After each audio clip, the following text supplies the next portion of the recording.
na sama ng loob sa ating kapwa. Ang solusyon ay ano?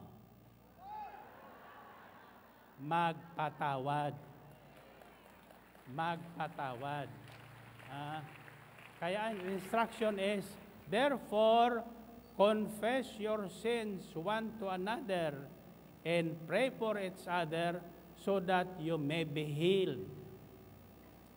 We become, the moment we confess our sins one to another and pray for each other, we become righteous before the eyes of God. Nagiging matuwid tayo sa paningin ng Diyos.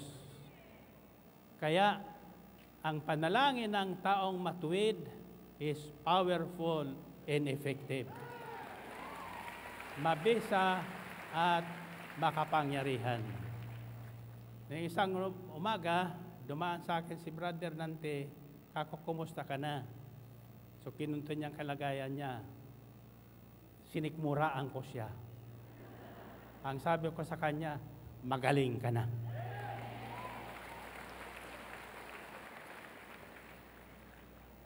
Haharap siya sa inyo. Ipanalangin niyo ang lahat ng mga kasama natin ngayon nang naglilingkod na may makaramdaman. Sapagkat minsan, yung mga naghahayag ng salita ng Diyos, lingid sa kanyang kaalaman, may mga lihim silang hindi na ihahayag. Amen ba? That's why the instruction is, we should pray for one another. Panalangin niyo ko, pananalangin ko kayo. Pag nagsalubong ang ating panalangin na galing sa ating mga puso, hindi tayo pahihindian ng Diyos. Nakatitiyak tayo na ang ating kahilingan ay tutugunin ng Diyos instantly. Hindi bukas, kundi ngayon na. Ora mismo. Narinig niyo yun? Ora mismo. Pag tayo ay namumuhay ng matuwid sa paningin ng Diyos. Okay? So, the first letter in prayer is peace. Peace of God. Kapayapaan na dulot ng Panginoon na siyang mag-iingat sa ating magulong isipan at masamang kalooban. What is the next letter? R. R stands for righteousness. Before you pray, you think, suriin mo ang sarili mo. Am I righteous before the eyes of God? Kung mayroon kang sama ng loob sa iyong kapwa, may tao kang hindi napapatawad at hindi makalimutan yung kanyang kasalanang nagawa sa iyo, maraming taon na nakaraan, you can be sure you are not righteous before God. Your prayer is not effective enough. Kaya anumang gawin mo, umiyak ka, sumigaw ka, walang bisa ang panalangin mo. So what you should do is put yourself before the eyes of God in a righteous mood. Anong gagawin mo? Confession. Avail of the sacrament of confession. Do not only confess to the priest. Confess your sins to your wife. Confess your sins to your husband. Confess your sin to your mother-in-law or father-in-law. Confess your sin to your neighbor.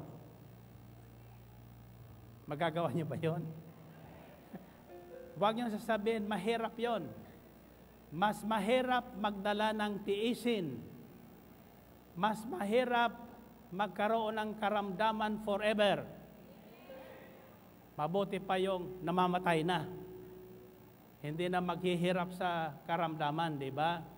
Pero maghihirap ka ng karamdaman araw-araw, mabigat na tiisin yan. Therefore, examine yourself. Magkaroon ka ng self-examination. Kanino ba ako nagkulang? Ano ba ang aking pagkakamali? Huwag nating susuriin yung ibang tao. Ang kadalasan, nagtuturo tayo. Tatandaan nyo, kapag nagturo ka ng isa, 3 daliri ang nakaturo sa iyo. Ibig sabihin, 3 doble ang kasalanan mo. At ang isa ay nakaturo sa itaas. Anong ibig sabihin yon? Alam ng Diyos kung sino ka. Alam ng Diyos kung ano ang lihim mo. Alam ng Diyos kung anong nararamdaman mo. Alam ng Diyos kung sino ang hindi mo mapatawad. Etc., etc., walang matitira. Amen ba? So, an instruction to become righteous, confess your sins, your faults, your shortcomings, your excesses to one another. Confession means bringing out what is inside. That is the purpose of confession. Bringing out what is inside in our heart. Sa sandali tayo ay mag-confess verbally, not mentally. You should confess your sins and your faults verbally. In other words, aalisin natin sa loob natin because what is inside goes out of the mouth. Para malinis yun. Then, pag nalinis na yung loob natin, the peace of God will come into us. Yung kapayapaan na nanggagaling sa Diyos ang sasalin sa atin. Amen ba? Para tayo ay maging kawangis at katulad ng Diyos. Mahaba ang pasensya, marunong magpatawad, marunong makalimot sa lahat ng kasalanang nagawa sa atin nagawa natin sa Kanya. Iyon ang dapat natin tularan. Bago tayo humingi ng kapatawaran sa Diyos sa ating makasalanan, tatandaan nyo, pinatawad na tayo sa ating makasalanan. Kaya nararapat lamang na tayo rin ay magpatawad. Huwag niyong sasabihin na hindi ko alam ang inyong kasalanan o sama ng loob.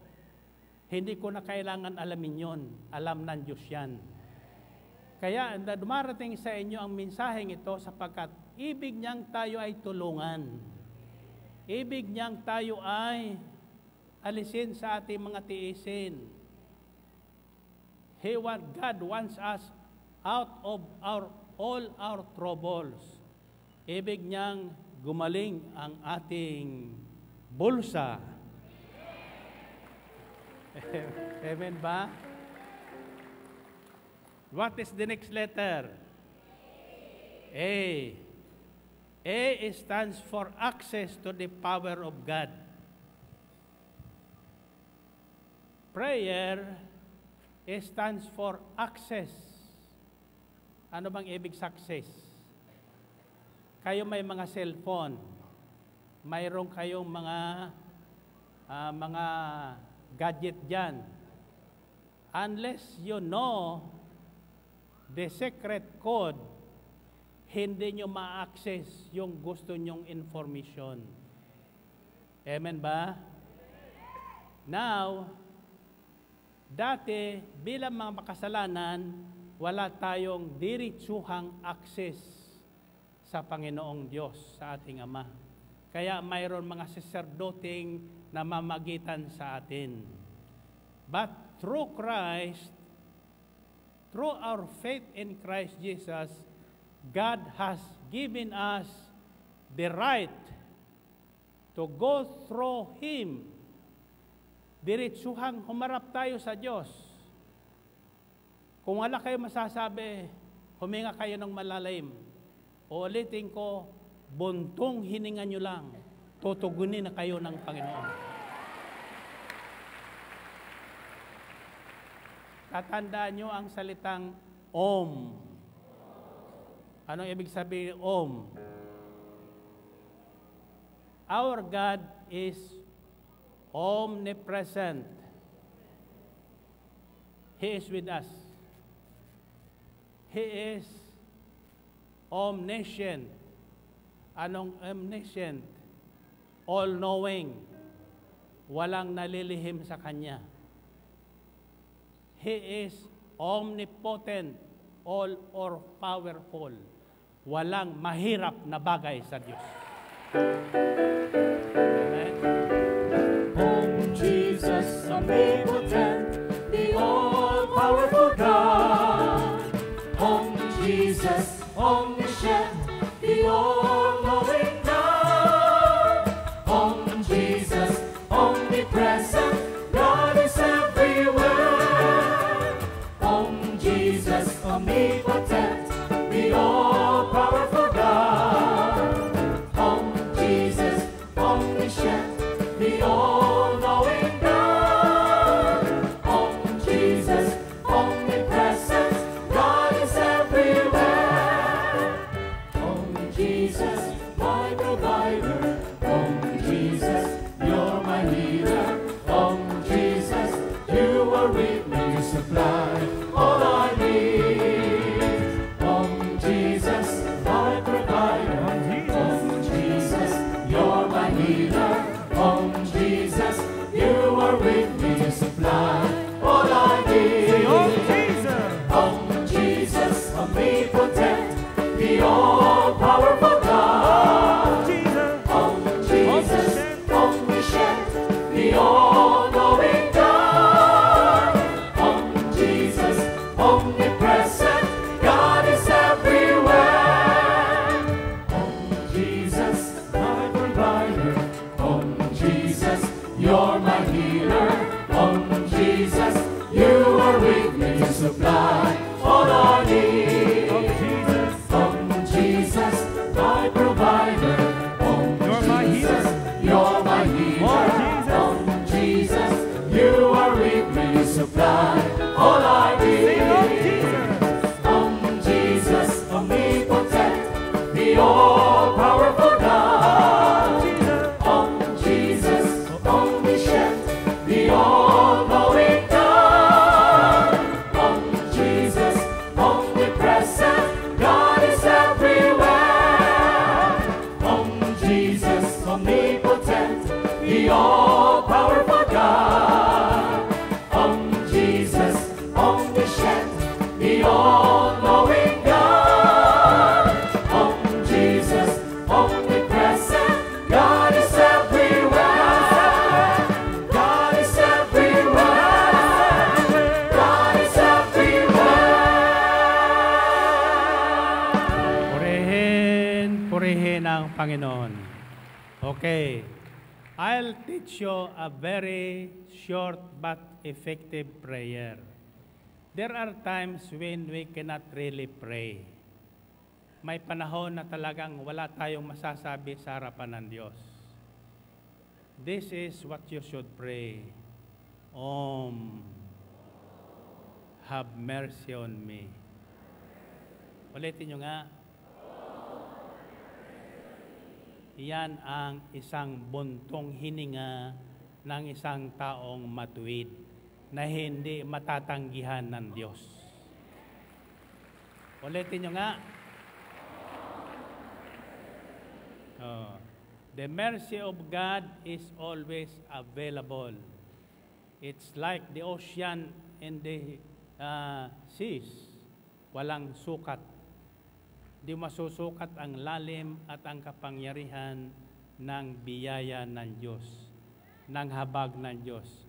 Ang unang hihingin natin bilang makasalanan ay habag ng Panginoon. Kapag tayo ay humingi ng habag ng Diyos, kahabagan tayo ng Panginoon. Taas ang kamay nyo. Madalas may nagtatanong sa akin, si Bishop Bacani, Bishop Mercado. Ang tanong sa akin, kumusta ka na, Brother Mike? Ang sagot ko instantly, sawa ng Diyos, bata pa.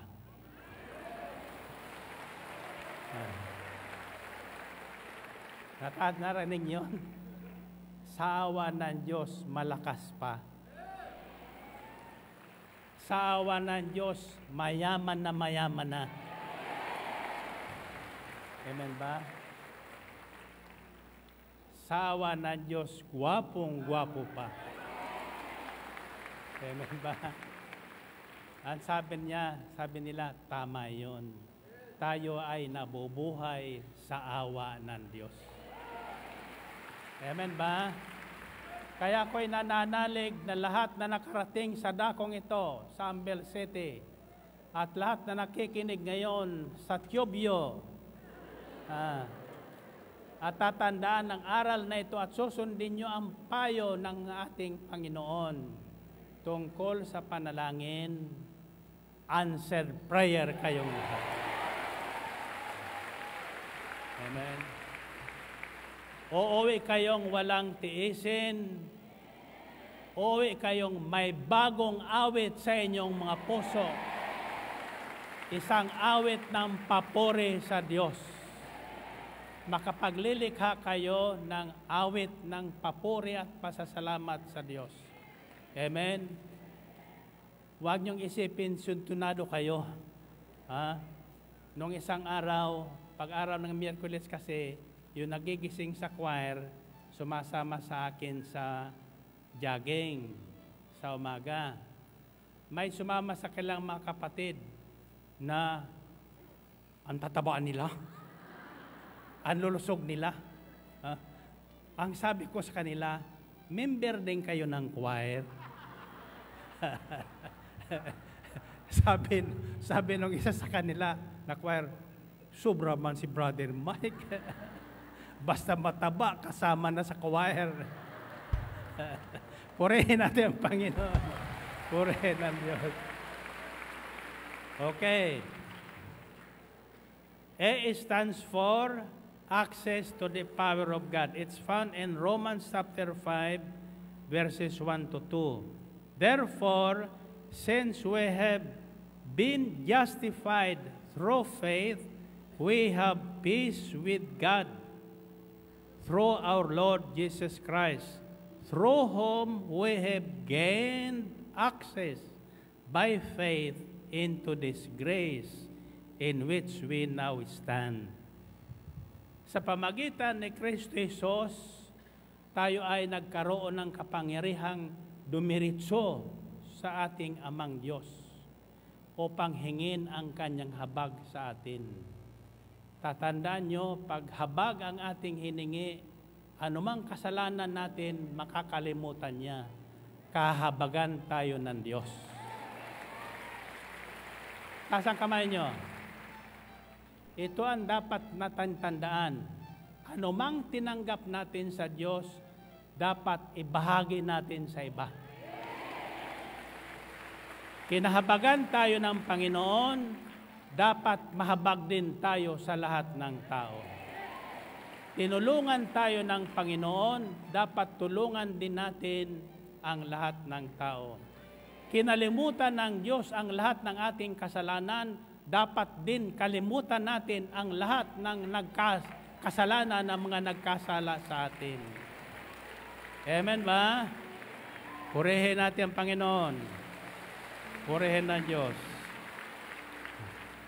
What is the next letter? Why? Why? Why do you make me cry, Domino? What does why stands for? When we pray, we come face to face with Yahweh our God. Tatandaan nyo, the moment you kneel down and pray, you are face to face with the unseen God. Nakikinig sa atin ang ating Diyos. Kaharap natin ang ating Diyos. Kaya wala tayong makikitang kaaway.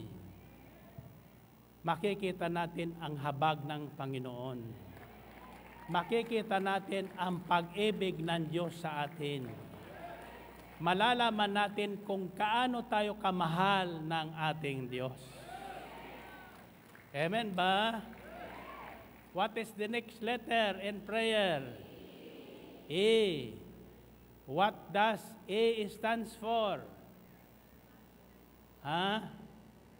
What does E stands for in prayer? E stands for, this is found in Mark chapter 9, verse 23. Jesus said, everything is possible for him who believes. Everything is possible for him who believes. Lahat ng bagay ay mapangyayari sa isang taong may pananampalataya sa Diyos. Sapagkat ang panalangin ay para sa taong may pananampalataya. Yung walang pananampalataya ay hindi po marunong manalangin. Walang kinikilalang Diyos yon. Kaya ang akala niya siya na ang Diyos. Hindi.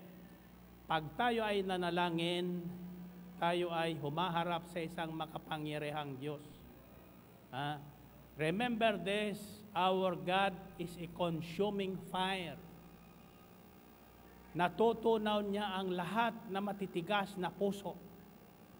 Napalalambot niya ang lahat na matitigas na ulo ng tao at puso. Amen ba? Napapalitan ng pag-ibig na tulad ng sa Diyos. Amen? Prayer. Anong susunod? R. R. What does, dalawang R sa prayer yan, ha? The first R stands for righteousness. The last R stands for what?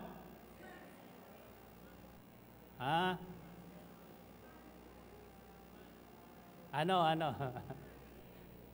Tuturuan ko kayo, ha? These are simple prayers.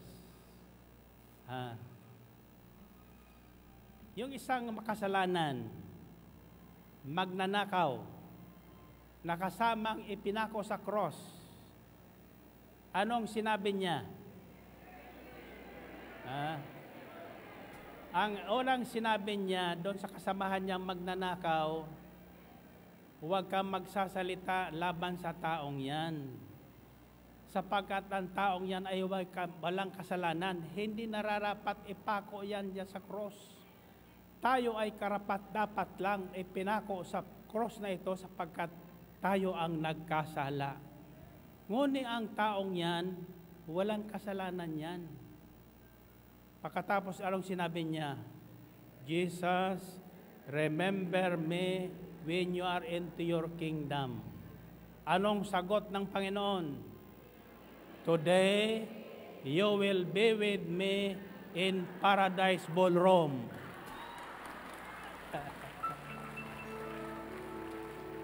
Narinig na yan? Okay. Now, in prayer, this is what Job did when he was not yet passing through the trials or testing in his life. Every morning, according to the Bible, Job prays for his children, believing that they might have committed a sin against God nung sila ay nagkakasiyahan sa kanilang mga parte. Kasi gabi-gabi, nagpaparte yung mga anak ni Job. Mayaman sila eh. But what Job did is to pray for them in the first hour in the morning. And this is his prayer. Remember, Lord, my children, whatever sins they have committed, please forgive them. Pray for the forgiveness of sins of your family. Your husband, your wife, your children. That is your first duty. As I have shared with you, I always pray this prayer. Lord, remember my children, Franklin, Rene, Sherry, and Michael, in the order of their birth. And remember my grandchildren, Mark, Miggy, GR, Jamie, Mikey, Chagi, Renzo, Miko, Naomi, and Mikaela. Katanda niya. May dagdag na yung aming grandchild, Catherine Victoria, which I call Hello Kitty. Now, just a simple prayer. Remember, alalahan mo po ang aking mga anak, ang aking mga kapatid. Alalahanin niyo po yung lahat na tinawag niyo sa gawaing ito, lalo na yung nasa ibang bansa, na malayo sa kanilang mga pamilya. Take care of them. Remember them, O Lord. Remember those who are absent today, O God.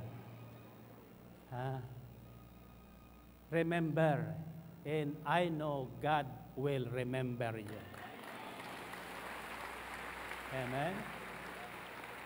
So, when you are in trouble or happy or whatever is your season, pray. Prayer is our secret weapon.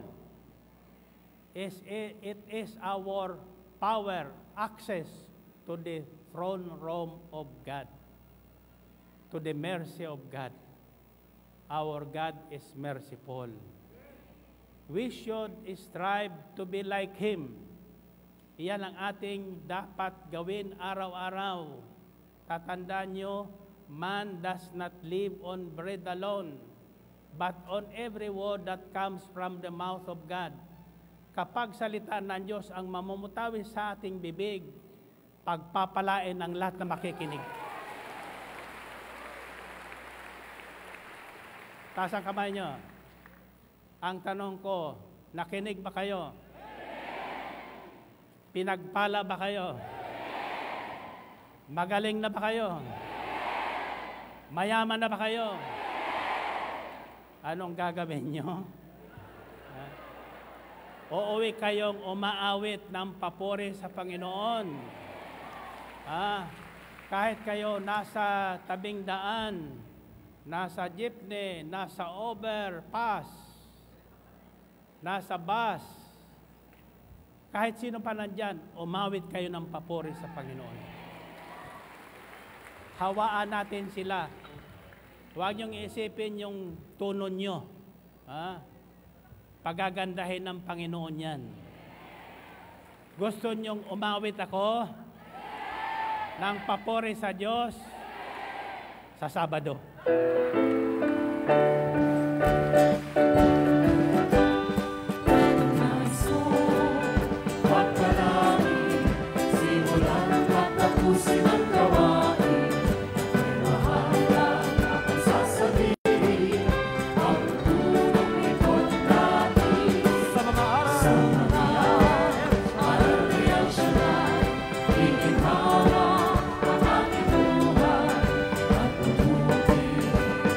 Tunay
Purihin ang Panginoon.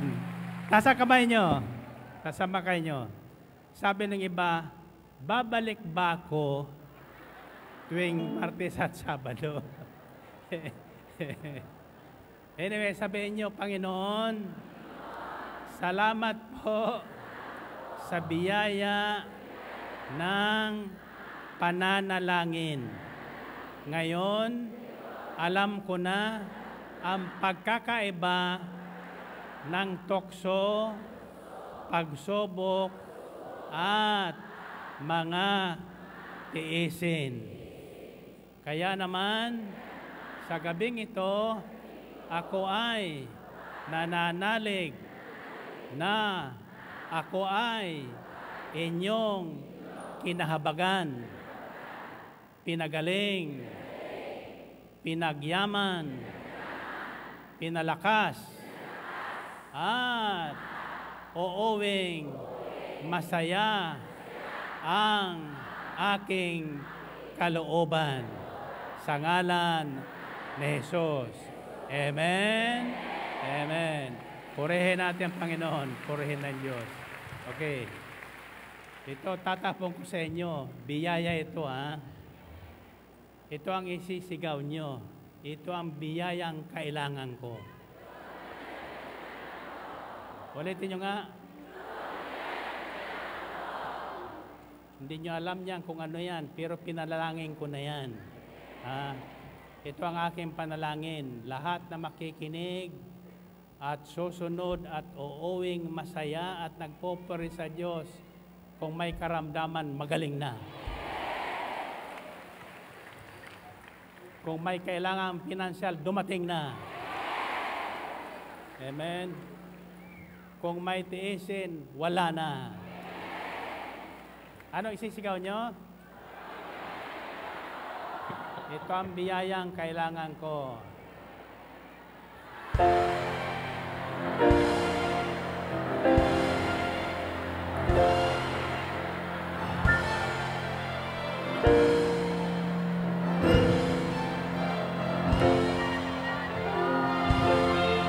God bless you.